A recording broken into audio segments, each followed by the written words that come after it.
अस्सलाम वालेकुम बेटा टॉपिक हमारा हो चुका था प्रोजेक्टाइल मोशन। हमने उसके टाइम ऑफ फ्लाइट, रेंज क्या है, मैक्सिमम रेंज, हाइट का रिलेशन कैलकुलेट कर लिया था। उनसे मुताल्लिक़ हमारे कुछ कम्पिटिटिव एग्ज़ाम के अंदर आने वाली जो एमसीक्यूज़ हैं, इनको आज हमने डिस्कस करना है। स्टार्ट करते हैं बेटा। क्वेश्चन नंबर 1 है, A shell is fired at an angle of 45 degree above the ground with an initial velocity of 100 meter per second. It will hit the ground assuming g is equal to 10 meter per second square after about UET 2014 के अंदर ये आपके MCQs आ चुकी है। सवाल करता है कि एक शेल को फायर किया गया है 45 के एंगल के ऊपर और इसकी इब्तदाई वेलोसिटी 100 मीटर फी सेकंड है। अब किस टाइम पर ये आकर ज़मीन को हिट करेगा वो हमने टाइम बताना है। ग्रेविटेशनल एक्सेलरेशन की वैल्यू इसने हमें बता दी है। तो बेटा time of flight of a projectile T बराबर होता है 2vi sin theta divided by g. 2 वैसे vi की वैल्यू ये हमें बता चुका है 100 sin 45 डिग्री डिवाइडेड बाई 9.810 यहाँ पर इसने वैल्यू दी हुई है। टी बराबर होगा 10 100, 10 को 2 से मल्टीप्लाई करेंगे 20, साइन 45 डिग्री आता है 1/√2। जब आप इसको मल्टीप्लाई करेंगे तो आंसर आपके पास बनता है बेटा 14 सेकंड। ऑप्शन सी करेक्ट है आपके पास। सेकंड एमसीक्यूज है, rocket propulsion is according to, किस लॉ के तहत रॉकेट ऊपर की जाने मूव करता है। यूईटी 2010 के अंदर ये आपकी एमसीक्यूज आई हुई है। फर्स्ट लॉ के मुताबिक, सेकंड लॉ के मुताबिक, थर्ड लॉ के मुताबिक या नन ऑफ दीज, ये हमने इसमें से आंसर देना है। तो बेटा थर्ड लॉ के मुताबिक हर अमल का एक रद्द अमल होता है। देखिए जितना कुछ मैथ से एक रॉकेट कंसेप्ट कर रहा होता है तो हाई स्पीड के साथ ये गैसेस अपनी टेल में से इजेक्ट कर रहा होता है। तो जितनी स्पीड होगी उन गैसेस की, इसके मुखालिफ एक अप थ्रस्ट इसके ऊपर एक्ट करता है। तो थर्ड लॉ बेसिकली तौर पर इसके फंक्शन के अंदर आता है। ऑप्शन सी करेक्ट है। तीसरी एमसीक्यूज है, the horizontal range of a projectile at a certain place is completely determined by, किसी एक प्रोजेक्टाइल की एक ख़ास स्पेस के ऊपर आप हॉरिजॉन्टल रेंज किस से बता सकते हैं। यूएचएस 2010 के अंदर ये आपकी एमसीक्यूज आ चुकी है। आप एंगल ऑफ प्रोजेक्शन से बता सकते हैं, मास ऑफ द प्रोजेक्टाइल से बता सकते हैं, या initial velocity of the projection से बता सकते हैं, या speed and mass of the projectile से बता सकते हैं। तो बेटा एक प्रोजेक्टाइल की मैक्सिमम जो रेंज है R max vi² divided by G. Initial velocity उसकी क्या कुछ है, इससे हम डिटरमाइंड कम्प्लीटली तौर पर कर सकते हैं। तो ऑप्शन सी करेक्ट है आपके पास। फोर्थ एमसीक्यूज है, the time of flight of a projectile is, UHS 2010 के अंदर एमसीक्यूज आई हुई है कि एक प्रोजेक्टाइल के टाइम ऑफ फ्लाइट का रिलेशनशिप क्या होगा वो हमने बताना है। ऑप्शन सी करेक्ट है, 2vi sin theta divided by g. अभी हमने फार्मूला ये इस्तेमाल किया है। फिफ्थ एमसीक्यूज है, for a projectile motion in the absence of air resistance, हवा की गैर मौजूदगी के अंदर एक प्रोजेक्टाइल मोशन किस तरह की होगी। यूएचएस 2019 के अंदर ये आपकी एमसीक्यूज आई हुई है। Vertical speed is constant, horizontal acceleration is zero, horizontal force is constant, vertical acceleration is zero. तो बेटा बी ऑप्शन करेक्ट है। उसकी वजह, प्रोजेक्टाइल मोशन के अंदर मैंने आपको वाज़ेह तौर पर बताया था कि हमेशा 2 डायमेंशनल मोशन के दौरान एक जो प्रोजेक्टाइल है ये हमेशा वर्टिकल डायरेक्शन के अंदर मोशन ग्रेविटेशनल फोर्स की वजह से करता है, जबकि फॉरवर्ड डायरेक्शन के अंदर इनर्शिया की वजह से हरकत कर रहा होता है, किसी किस्म की फ़ोर्स नहीं होती। तो फॉरवर्ड डायरेक्शन या एक्स डायरेक्शन के अंदर फोर्स ना होने की वजह से सेकंड लॉ के मुताबिक हमने प्रूव भी किया था कि इसका हॉरिजॉन्टल एक्सेलरेशन ज़ीरो होता है। बी ऑप्शन करेक्ट है। Sixth MCQs, the range of the projectile depend upon the velocity of the projection and angle of the projection is 45 degree for a fixed velocity when the angle of projection is larger than 45 degree, which of the following is correct. UHS 2019 के अंदर आपकी ये MCQs आई हुई है कि अगर किसी एक प्रोजेक्टाइल की इनिशियल वेलोसिटी को कांस्टेंट कर दिया जाए और एक जो रेंज ऑफ प्रोजेक्टाइल है ये किसके ऊपर डिपेंड करेगी, अगर एंगल ऑफ प्रोजेक्शन को 45 से क्या कर दिया जाए बेटा, बढ़ा दिया जाए। तो जैसे जैसे एंगल को बढ़ाएंगे तो उस केस के अंदर क्या कुछ होगा? ए ऑप्शन है both height and range becomes less, B option है both height and range of the projectile will be more, C option है height become less but the range is more, D option है height become more but the range is less. तो यहाँ से बेटा जहन में रखिएगा डी ऑप्शन आपके पास करेक्ट है। अगर इनिशियल वेलोसिटी को कांस्टेंट कर दिया जाए तो हमेशा याद रखिएगा जब भी एंगल 45 के ज़ाविये से बढ़ाएंगे तो हाइट बढ़ जाती है लेकिन रेंज कम होना शुरू हो जाती है।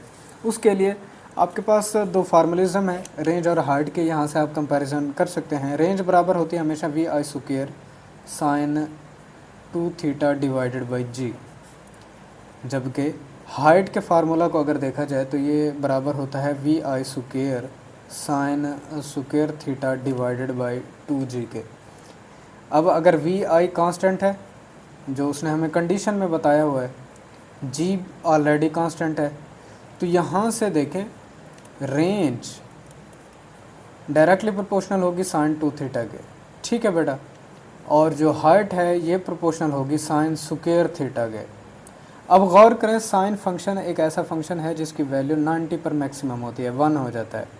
तो 45 डिग्री पुट करेंगे तो 90 तो बन जाता है, लेकिन जैसे ही एंगल 45 से बढ़ाएंगे तो एंगल यहाँ पर ओरिजिनली तौर पर टोटल साइन का 90 से बढ़ना शुरू हो जाएगा, तो रेंज घटती चली जाती है। जबकि यहाँ पर देखें ये 45 से जितना भी बढ़ा लें 90 तक चले जाएंगे तो इसकी वैल्यू बढ़ती चली जाएगी, तो यहाँ से हाइट बढ़ती है लेकिन रेंज लेस होती है, D option. 7th MCQs at what angle of projection of projectile the range becomes half of its maximum value. PMC 2020 के अंदर उसने ये आपसे MCQs पूछी हुई है कि अब वो एंगल बता दें जहाँ पर एक प्रोजेक्टाइल की जो रेंज है ये उसकी मैक्सिमम रेंज के हाफ बन जाती है। तो साबित बेटा हमने क्या करना है, साबित करना है R is equal to R max divided by 2k। Range का formula v I square sine 2 theta divided by g is equal to R max होता है we I square divided by g के, और चूँकि 2 डिवाइड हो रहा है तो 2 का फैक्टर यहाँ पर रहने देना है। अब यहाँ पर देखें v I square divided by g, v I square divided by g यहाँ से कैंसल आउट हो जाएंगे आपस में। अब यहाँ फार्मूला हमारे पास क्या बनेगा, साइन 2 थीटा बराबर होगा 1/2 के, और 2 थीटा अगर फाइंड करना चाहेंगे साइन इनवर्स ऑफ 1/2, 2 थीटा बराबर होगा 30 डिग्री के, और थीटा फाइंड करना चाहेंगे तो 15 डिग्री यहाँ पर आएगा। ऑप्शन बेटा ए करेक्ट है। 8th MCQs है if the maximum range is 400 metre then what will be the height attained by the projectile. PMC के टेस्ट के अंदर ये MCQs आ चुके हैं बेटा। सवाल वो हमसे कर रहा है कि अगर मैक्सिमम रेंज एक प्रोजेक्टाइल की 400 मीटर हो तो उसकी मैक्सिमम हाइट क्या होगी। तो बेटा टॉपिक को पढ़ते हुए हमने एक फार्मूला पढ़ा था कि हमेशा हाइट बराबर होती है मैक्सिमम रेंज का 1/4 पार्ट, ठीक है। हमने इसे शॉर्ट क्वेश्चन के तौर पर साबित किया था। हाइट और मैक्सिमम रेंज के दरमियान में ताल्लुक़ किस तरह का होता है। अब यहाँ से हमने उसने मैक्सिमम रेंज बताई हुई है तो हाइट फाइंड कर लेंगे। मैक्सिमम रेंज है 400 डिवाइडेड बाई 4, तो 100 मीटर वो हाइट होगी। ऑप्शन ए करेक्ट है बेटा। 9th MCQ है if the projectile is launched with 3 metre per second velocity at 60 degree angle then at highest point its horizontal velocity is. एक projectile है जिसको initial तौर पर 3 मीटर फी सेकंड की velocity के साथ एक 60 डिग्री के एंगल के ऊपर क्या किया गया है, लॉन्च किया गया है बेटा। अब उसकी हॉरिजॉन्टल वेलोसिटी क्या होगी ये हमने बतानी है। PMC के टेस्ट के अंदर ये आपकी MCQs आई हुई है। तो बेटा horizontal velocity VIX initial velocity का x कंपोनेंट, तो VI cos theta. Initial velocity यहाँ पर इसने बताई हुई थी 3 cos थीटा 60 डिग्री है, तो जब इसकी वैल्यूज़ को पुट करेंगे तो बेटा आंसर आपके पास बनेगा 1.5 मीटर फी सेकंड VIX। तो हॉरिजॉन्टल इसकी वेलोसिटी यही होगी बेटा। 1.5 metre per second, C option correct है। 10th MCQ, at every point of the trajectory of a projectile which of the following quantities are always zero.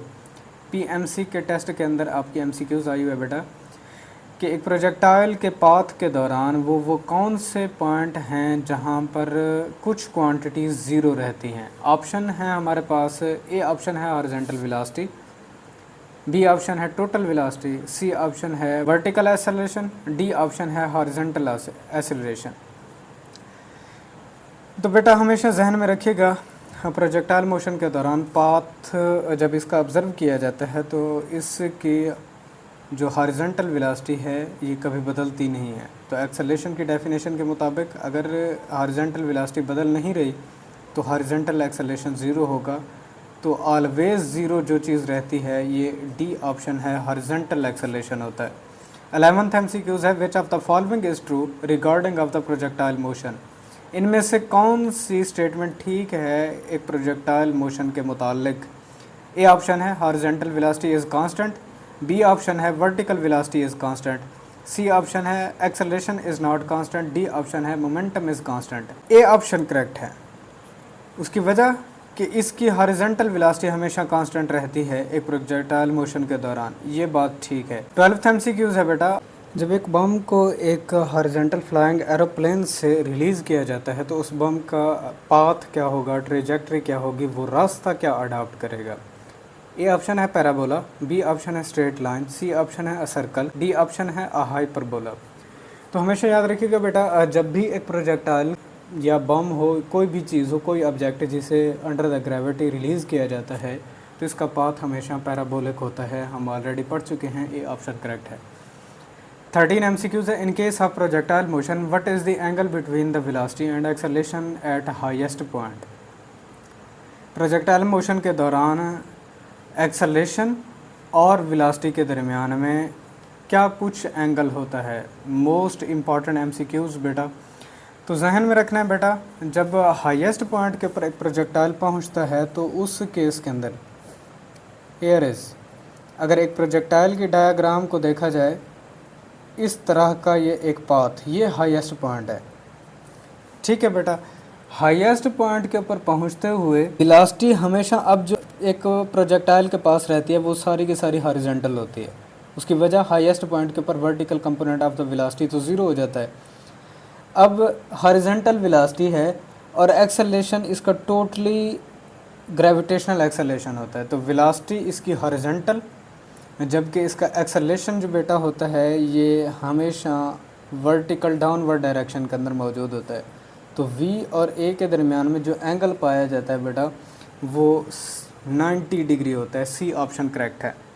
14 MCQs, if a body is projected with an angle theta to the horizontal then, अगर एक जिस्म को एक theta angle के ऊपर horizontal के साथ फेंका जाए तब उस जिस्म के लिए ए ऑप्शन है velocity is always perpendicular to the acceleration, B option है velocity becomes zero at its maximum height, C option है velocity makes zero angle with the horizontal at its maximum height, D option है just before hitting the ground direction of velocity coincides with the acceleration. तो इसके अंदर बेटा आपके पास C option correct है। Velocity हमेशा ज़ीरो एंगल बनाती है हॉरिजॉन्टल के साथ मैक्सिमम हाइट के ऊपर। सी ऑप्शन करेक्ट है। तो ये थी बेटा हमारे कुछ कॉम्पिटिटिव एग्ज़ाम्स की MCQs और प्रोजेक्टाइल मोशन से मुताल्लिक़ के हाइट हमने इसकी कैसे फाइंड करनी है, रेंज फिर हमने कैसे फाइंड करनी है। इंशाल्लाह अपने नेक्स्ट लेक्चर में मिलेंगे, तब तक के लिए इजाज़त दीजिए। अल्लाह हाफ़िज़।